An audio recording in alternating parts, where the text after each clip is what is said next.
In today's video, I'm going to teach you how to structure websites efficiently with Webflow. Open your Webflow project and get oriented in the designer.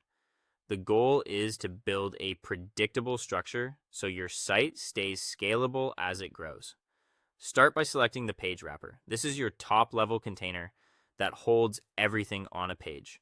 Think of it as the frame that keeps your layout consistent. Apply your global padding and a max width here if you're using a centered layout.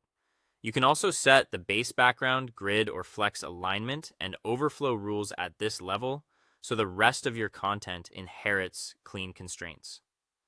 Next, locate your global styles component. This is where you centralize typography, colors, spacing rules, and default element styles like headings, paragraphs, and links. Tweak your heading sizes and line heights so they create a clear hierarchy, set a readable body size, and define link styles and buttons. Establish consistent spacing tokens, like small, medium, and large margins, so your pages don't drift into one-off values. When everything references this component, updating brand styles later becomes a single change instead of a page-by-page task. Head over to Site Settings and open the Custom Code area. This is where you can add analytics scripts, custom CSS variables, fonts, and tracking pixels. Use the head section for metadata, fonts, and CSS that must load early. Place scripts that control interactions or analytics in the footer so they don't block page rendering, and add async or defer where appropriate. Always publish to staging first and verify that scripts don't conflict with Webflow interactions.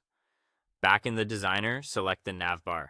This component provides a brand link, a menu button for smaller viewports, and a flexible container for your navigation links. Adjust layout using flex to space items. Set sticky positioning if you want the navbar to remain visible on scroll, and define padding and background color. You can also attach interactions for reveal on scroll behavior if needed. Work through the highlighted elements inside the navbar to understand how each piece fits together. Inspect each highlight one at a time so you can confirm alignment, spacing, and responsive behavior across breakpoints.